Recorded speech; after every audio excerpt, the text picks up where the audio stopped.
Hi, this is Shruti. Last video में हमने numerical लिया था RCC 1 का। हम RGPV करिकुलम के हिसाब से सिलेबस कर रहे हैं, तो हमने यूनिट फर्स्ट का लिया है न्यूमेरिकल, और इसकी थ्योरी भी मैंने लास्ट के लेक्चर्स में बताई थी। अगर आप चाहें तो मैं उसका डिस्क्रिप्शन बॉक्स में लिंक डाल दूँगी, तो आप थ्योरी वहाँ से देख सकते हैं। और अब न्यूमेरिकल हमने एक किया था, सेम एज इट इज़ है, लेकिन एक और हम करेंगे आपकी बेटर अंडरस्टैंडिंग के लिए। तो देखिए न्यूमेरिकल में क्या दिया है। By using design method, limit state method या वर्किंग स्टेट मेथड की मदद से हमें moment of resistance find out करना है। तो हम इसको LSM से करेंगे। ठीक है, हम कौन सी मेथड यूज़ करेंगे? LSM, limit state method.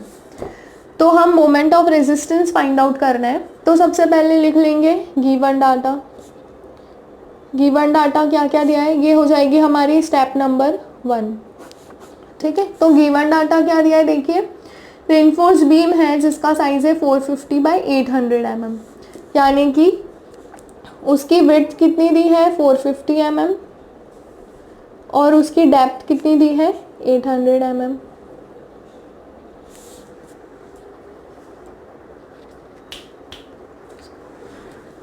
फिर नंबर ऑफ बार्स कितने दिए हैं,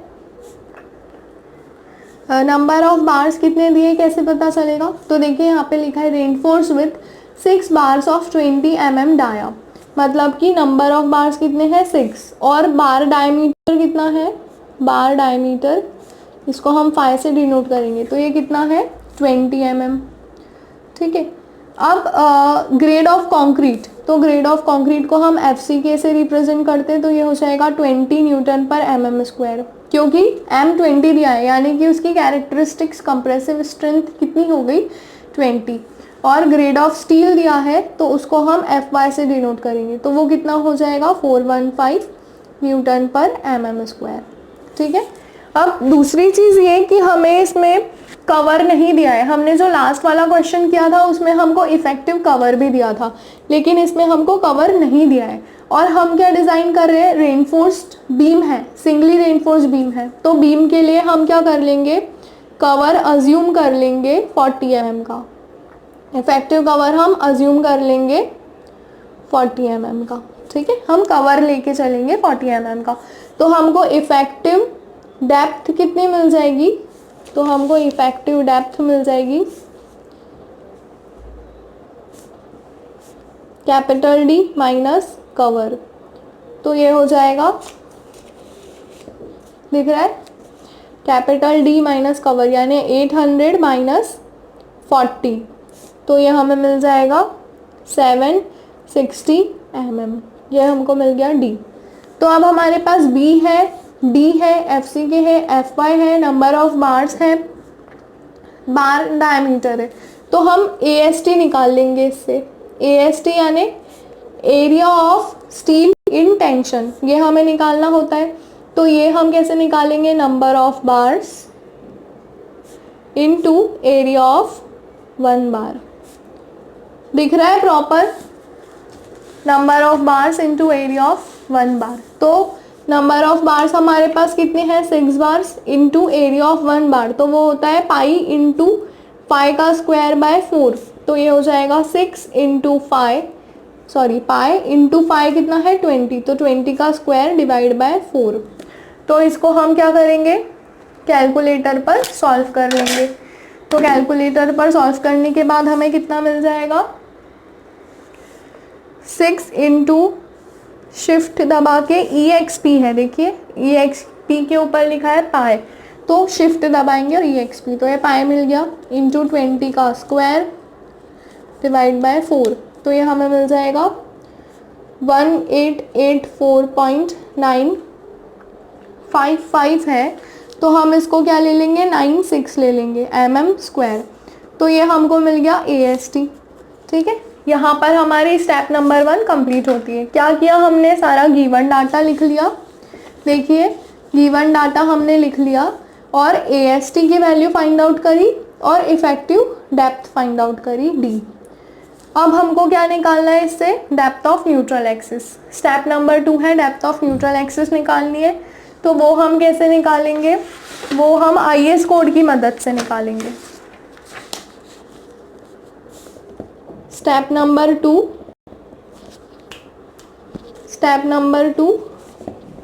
डेप्थ ऑफ न्यूट्रल एक्सिस। तो इसके लिए हम क्या रिफर करेंगे, रिफर IS 456/2000 पेज नंबर 96। ये मैंने पहले भी बताया था, अभी फिर से बता रही हूँ। IS कोड बहुत इम्पॉर्टेंट है RCC की डिज़ाइन के लिए। और IS कोड कौन सा, 456/2000, ठीक है। तो हम आ जाते हैं पेज नंबर 96 पर। तो देखिए यहाँ पर पॉइंट नंबर A क्या दिया है, determine the depth of neutral axis from the following equation. तो ये इक्वेशन मैं यहाँ पर लिख देती हूँ। इसमें क्या होगा ना, अगर आपके पास IS कोड रहेंगे तो आपको फॉर्मूला याद करने की ज़रूरत नहीं होगी, और एग्ज़ाम में भी हम IS कोड लेके जा सकते हैं, इसलिए बहुत ईजी हो जाएगा। तो XU अपॉन में D is equals to 0.87 FY AST whole upon में 0.36 FCK B इंटू डी। देखिए एज इट इज़ मैंने फॉर्मूला नोट डाउन कर लिया है। अब फॉर्मूले में यहाँ पर भी डी है और यहाँ पर भी डी है, तो दोनों कैंसिल हो जाएगा, ठीक है। तो हमको निकालना क्या है, डेप्थ ऑफ न्यूट्रल एक्सिस यानी XU की वैल्यू निकालनी है। तो XU को एज इट इज़ रहने देते और बाकी सारे में वैल्यूज़ पुटअप कर देते। तो 0.87 इंटू FY की वैल्यू हमारे पास कितनी दी है क्वेश्चन में, देखिए FY दिया है 415, है ना। तो ये यहाँ पर लिख लेंगे 415। फिर उसके बाद AST यानी area of steel in tension, तो वो हमने अभी निकाला 1884.96, 1884.96 ये भी हम लिख देंगे। और होल अपॉन में, इसको ब्रैकेट में ले लेते, होल अपॉन में 0.36 इंटू FCK की वैल्यू हमारे पास कितनी दी है क्वेश्चन में, 20, तो ये लिख देंगे यहाँ पर 20 इंटू B हमको कितना दिया है 450, तो ये यहाँ पर लिख देंगे 450, ठीक है। और D तो कैंसिल हो गया है, इसको भी ले लेंगे ब्रैकेट में और कैलकुलेटर पर सॉल्व कर लेंगे। तो देखिए 0.87 into 415 into 1884.96 bracket close, divide का साइन, ब्रैकेट 0.36 इंटू 20 इंटू 450। अगर आप ओपन ब्रैकेट ले रहे हैं तो क्लोज ब्रैकेट लेने का भी याद रखिए, या तो आपका आंसर नहीं आएगा, वो डायरेक्ट सिंटेक्स एरर बता देगा। देखिए जैसे यहाँ पे बताया सिंटेक्स एरर, ऐसा क्यों, क्योंकि मैंने यहाँ पर ये ब्रैकेट लेना भूल गई थी, ठीक है। हम लोग वापस से कर दें, ब्रैकेट लिया 0.87 इंटू 415 इंटू 1884.96, ये ब्रैकेट क्लोज कर दिया मैंने। अब डिवाइड का साइन, अगेन ब्रैकेट लिया 0.36 into 20 into 450, again bracket close. तो हमको आंसर कितना मिल गया, हमको आंसर मिल गया 210.05 mm, ठीक है। ये हमको क्या मिल गया, XU। अब इसके बाद हमको क्या निकालना है, स्टेप नंबर 3 है, स्टेप नंबर 3 है हमारे पास limiting depth of neutral axis, limiting depth of neutral axis. तो ये हम किससे निकालेंगे, ये भी हम IS कोड की मदद से निकालेंगे, ठीक है। और ये दोनों चीज़ें हम क्यों फाइंड आउट कर रहे हैं, ताकि हमको पता चल जाए कि जो कंक्रीट सेक्शन है वो कौन सा है, अंडर रेनफोर्स्ड है, ओवर रेनफोर्स्ड है या फिर बैलेंस सेक्शन है। तो अगर हमें पता चल जाएगा कि कौन सा सेक्शन है तो उसके अकॉर्डिंग हम कंडीशन अप्लाई करेंगे और उस कंडीशन के अकॉर्डिंग हम IS कोड में से मोमेंट ऑफ रेजिस्टेंस का फॉर्मूला लेंगे। तो limiting depth of neutral axis के लिए हमें क्या रेफ़र करना है, हमें रेफ़र करना है IS 456/2000 पेज नंबर 70। ये मैं बार बार क्यों लिख रही हूँ, ताकि आप लोगों को भी याद हो जाए, और जब तक हमें याद नहीं होगा कि कौन से पेज पर कौन सा फॉर्मूला यूज़ कर रहे हैं तब तक IS कोड कोई काम का नहीं है। इसलिए आप इसको बार बार प्रैक्टिस कीजिए न्यूमेरिकल्स को, ताकि आपको पेज नंबर भी याद हो जाए और एग्ज़ाम में ज़्यादा टाइम ना लगे ढूंढने में। अदरवाइज़ क्या होगा कि पेज नंबर याद नहीं रहेंगे तो टाइम लगेगा ढूंढने में। देखिए यहाँ पर नोट करके लिखा है limiting values of depth of neutral axis for different grades of steel based on the assumption is as follows. तो एफ वाई अभी हमको क्या दिया है, एफ वाई की वैल्यू 415 दी है। देखिए क्वेश्चन में 415, तो 415 के लिए वैल्यू क्या हो जाएगी 0.48। किसकी वैल्यू है, x you max upon D की वैल्यू कितनी है 0.48। किसके लिए, एफ ई 415 के लिए। ठीक है, तो अब यहाँ से हमको चाहिए क्या, एक्स यू मैक्स चाहिए, तो एक्स यू मैक्स को इधर ही रहने देंगे और 0.48 में डी का मल्टीप्लाई कर देंगे। तो 0.48 इंटू डी हमने कितना निकाला था, देखिए इफेक्टिव डेप्थ हमने कितनी निकाली थी 760, दिख रहा है 760, तो यहाँ पर लिख देंगे 760, इसका मल्टीप्लाई कर देंगे 0.48 से, तो हमें कितना मिल जाएगा 364.8 mm। ये हमको क्या मिल गया, एक्स यू मैक्स मिल गया। तो अब देखेंगे एक्स यू मैक्स बड़ा है या एक्स यू बड़ा है। देखिए दोनों में से क्या बड़ा है, एक्स यू की वैल्यू हमें मिली थी 210 और एक्स यू मैक्स की वैल्यू हमें मिली 364, यानी कि कौन सा बड़ा है, x you max is greater than x you. यहाँ पर लिखेंगे हम एक line, since x you max is greater than x you therefore it is a under reinforced section. ठीक है, कंडीशंस होती है, मैंने बताया था थ्योरी लेक्चर्स में, अगर आप चाहे तो उसमें देख सकते हैं। मैंने अंडर रेनफोर्स्ड, ओवर रेनफोर्स्ड और बैलेंस तीनों सेक्शन के बारे में बताया था। तो अगर एक्स यू मैक्स बड़ा है एक्स यू से तो अंडर रेनफोर्स्ड होगा, अगर एक्स यू बड़ा है एक्स यू मैक्स से तो ओवर रेनफोर्स्ड होगा, और अगर दोनों इक्वल है तो बैलेंस सेक्शन होगा। ठीक है, तो अब हम आते हैं स्टेप नंबर 4 पर। स्टेप नंबर 4 क्या है, हमारी last step, moment of resistance find out करने की। ठीक है, मोमेंट ऑफ रेजिस्टेंस यानी कि एम यू हमको पता करना है। तो एम यू हम कैसे निकालेंगे, तो उसके लिए हम रिफ़र करेंगे पेज नंबर 96 IS 456-2000। ठीक है, फिर से हमें IS कोड की ज़रूरत पड़ेगी और हम कौन से पेज पर जाएंगे, पेज नंबर 96 पर। तो चलिए जाते हैं पेज नंबर 96 पर।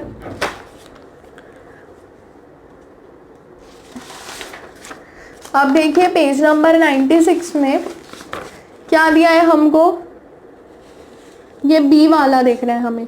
If the value of x you is less than the limiting value यानी एक्स यू मैक्स से अगर छोटी है एक्स यू की वैल्यू, तो हमें मोमेंट ऑफ रेजिस्टेंस कौन से फॉर्मूले से निकालना है, तो ये फॉर्मूला दिया है। तो ये फॉर्मूला एज इट इज हम नोट डाउन कर लेंगे। ठीक है, हमारे पेज पर M U is equals to, दिख रहा है proper, M U is equal to 0.87 FY AST D 1 minus AST FY whole upon BDFC K। ठीक है, तो अब इसमें हमको क्या करना है, वैल्यूज पुट अप करनी है, तो एम यू का आंसर मिल जाएगा 0.87 इंटू एफ वाई की वैल्यू है 415 इंटू ए एस टी की वैल्यू कितनी है हमारे पास 1884.96 ब्रैकेट, सॉरी डी यहाँ पर मैं भूल गई, यहाँ पे लिख देती हूँ। डी की वैल्यू कितनी है हमारे पास 760, 1 minus again A S T की वैल्यू कितनी है 1884.96 इंटू एफ वाई की वैल्यू कितनी है 415 होल अपॉन में बी इंटू डी, बी कितना है 450 और डी कितना है 760 इंटू ये जो डी है इफेक्टिव वाला ही लेना है, ठीक है हमें, और एफ सी की वैल्यू कितनी दी है 20 ब्रैकेट क्लोज। तो अब इसको सॉल्व कैसे करेंगे, मैंने कल भी तरीका बताया था इसको सॉल्व करने के लिए। देखिए आज फिर से बता देती हूँ कैलकुलेटर पे सॉल्व करने का तरीका। हम पहले क्या करेंगे ना, दिख रहा है प्रॉपर, हम पहले क्या करेंगे, इसको सॉल्व करेंगे, इस पूरे को, ठीक है। तो अब सबसे पहले क्या करेंगे, 1884.96 इंटू 415, ठीक है, डिवाइड बाय, इसको ब्रैकेट में ले लेते हैं, 450 इंटू 760 इंटू 20 ब्रैकेट क्लोज। तो हमको इतना मिल गया। अब -1 है, मतलब 1 में से इसको माइनस करना है, तो हम क्या करेंगे, इसमें से 1 को माइनस कर देंगे। तो आंसर माइनस में आ रहा है, तो इंटू -1 कर देंगे तो आंसर प्लस बन जाएगा, ठीक है। तो 0.8 हो गया। तो मतलब हमको क्या करना है, इस पूरे को 0.88 से मल्टीप्लाई कर देना है। तो इंटू 0.87 इंटू 415 इंटू 1884.96 इंटू 760, तो कितना मिल गया, देखिए हमें कितना मिलेगा, 458076, इतना बड़ा मिल रहा है 6 डिजिट में, तो हम क्या करेंगे, ENG दबा देंगे। तो हमें क्या मिल जाएगा आंसर, 458.076 है ना, तो इसको हम लिख देंगे 0.08, ठीक है, इंटू 10 की पावर 6। और ये सारी जो वैल्यूज़ थी, जो टर्म्स थी, काय में थी, न्यूटन में थी और mm में थी, तो इसकी यूनिट भी क्या बन जाएगी, न्यूटन mm, ठीक है। तो अब इसको अगर शॉर्ट में लिखना है और शॉर्ट में, तो ये क्या बन जाएगा, 458.08 किलो न्यूटन मीटर। क्यों ऐसे बनेगा, क्योंकि 1 किलो न्यूटन में कितने mm होते, कितने न्यूटन्स होते हैं, 1000 न्यूटन, और 1 मीटर में कितने mm होते हैं, 1000 मीटर। तो अगर हमको इसको न्यूटन mm से किलो न्यूटन मीटर में चेंज करना है, तो हमको क्या करना पड़ेगा, 10 की पावर 6 से डिवाइड कर देना पड़ेगा। तो ये और 10 की पावर 6 10 की पावर 6 कैंसल आउट हो जाएगा, तो क्या बचेगा, सिर्फ इतना बचेगा। तो सिंस हमको mu की वैल्यू कितनी मिल गई, 458.08 किलो न्यूटन मीटर। तो यहाँ पर हमारा क्वेश्चन होता है ख़त्म, ठीक है। 4 स्टेप्स का क्वेश्चन है, बहुत ही सिंपल है। हमें सबसे पहले क्या करना है, गिवन डाटा लिख लेना है। गिवन डाटा लिखने के बाद हमको इफेक्टिव डेप्थ निकालना है और AST निकालना है। फिर स्टेप नंबर 2 है, हमको डेप्थ ऑफ न्यूट्रल एक्सिस निकालनी है, जो कि पेज नंबर 96 पर फॉर्मूला दिया है। उसके बाद limiting depth of neutral axis निकालनी है, स्टेप नंबर 3, जो कि फॉर्मूला दिया है पेज नंबर 70 पर। फिर दोनों को कंपेयर करना है, XU मैक्स और XU को दोनों को कंपेयर करना है, तो हमें पता चलेगा कि कौन सा सेक्शन है, रेनफोर्स्ड, अंडर रेनफोर्स्ड या ओवर रेनफोर्स्ड या फिर बैलेंस्ड। उसके अकॉर्डिंग हमें फॉर्मूला पुटअप करना है MU के लिए, जो कि दिया है पेज नंबर 96 पर, ठीक है। तो यहाँ पर आपका क्वेश्चन होता है कंप्लीट। आई होप आपको समझ में आया होगा। अगर कोई डाउट्स है तो आप मुझे कमेंट बॉक्स में पूछ सकते हैं। Thank you.